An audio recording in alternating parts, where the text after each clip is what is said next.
नमस्कार मित्रांनो, कशा आहात? मस्त मजेत ना? सगळ्यांना शुभ सकाळ. तर मित्रांनो, आजचा विषय असा आहे का, लई दिवसात आपण व्हिडिओ बनवतोय कारण की मध्ये कामच नव्हती काही, कारण की उन्हाळा होता कडक. आपले कांदे वगैरे आवरले होते सगळे उन्हाळ्याचे, आपण चाळीस भरून टाकली, त्याच्यामुळे मध्ये कामच नव्हतं व्हिडिओ बनायला, काही कारणच नव्हतं. पण आज आपण खास व्हिडिओ बनवतोय कारण की बघा, तर इकडे आहे ना आपण पाऊस पडला चांगला मस्तपैकी. म्हणजे 2-3 दिवस चांगला पाऊस झाला.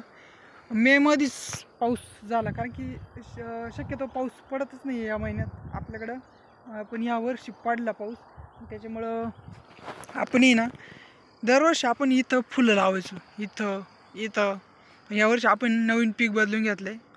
ती पत्ता गोबी लावली यावर्षी. तर बघू म्हणलं आता कोबीचं पीक कसं येतं.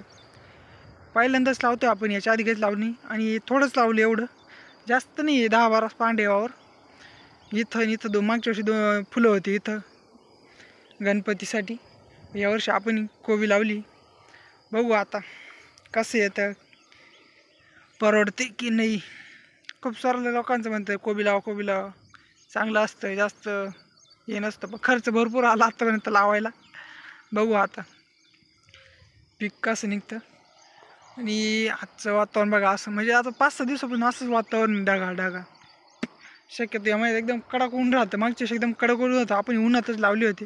आपल्याकडे तळ आहे त्याच्यामुळे तळून लावली होते, पण पाण्याची एवढी गरज नाही आली कारण पाऊस चालूच सारखं, जरा थोडं.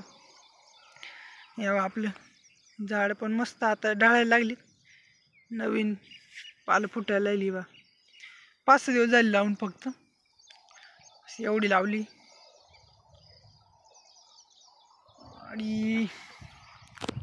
आणि आज आपल्याला खाली आंबरेज जायचे. आपलं जे खालचं शेत होतं तिकडं नांगरलं होतं त्याच्यात पुन्हा आता पाऊस झाला. या पावसानं इतकं गवत उगलं, या असं इथं दिसतंय ना. इथं आता पूर्ण नाही, इथं पण एवढं असं आहे ना, असं दाट गवत आहे तिथं खाली आपल्या त्या शेतात.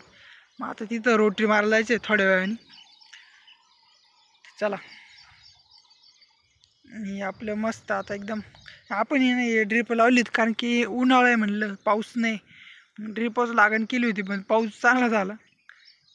नाही तर असं खाली फ्लडनी पण पाणी भरून लावते, आणि ड्रिप याच्यावर भारी येतं कारण की ते पाण्यानं असं जाऊन जास्त पाणी लागतं आणि खराब होतं पीक.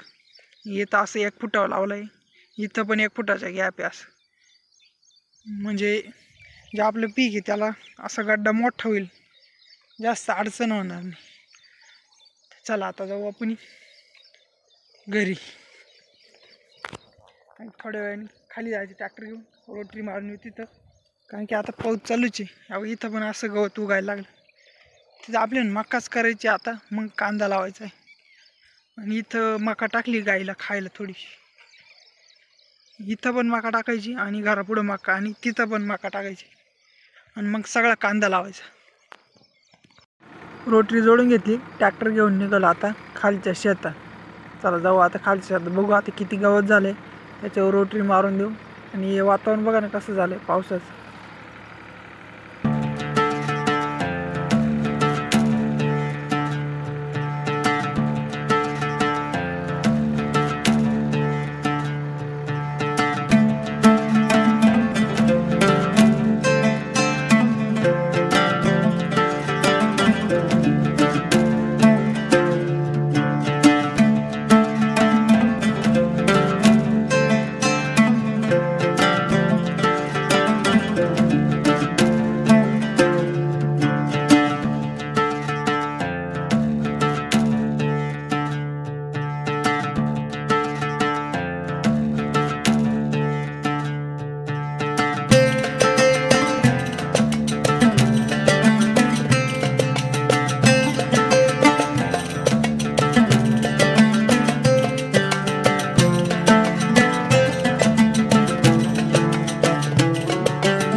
तर आपण पोचलो आपण खालच्या वावरात.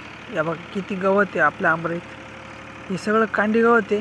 आणि पाऊस झाला होता, पाऊस झाला नागरला होता, आणि त्याच्यावर पाणी झालं, एवढं सगळं बी उतरलं.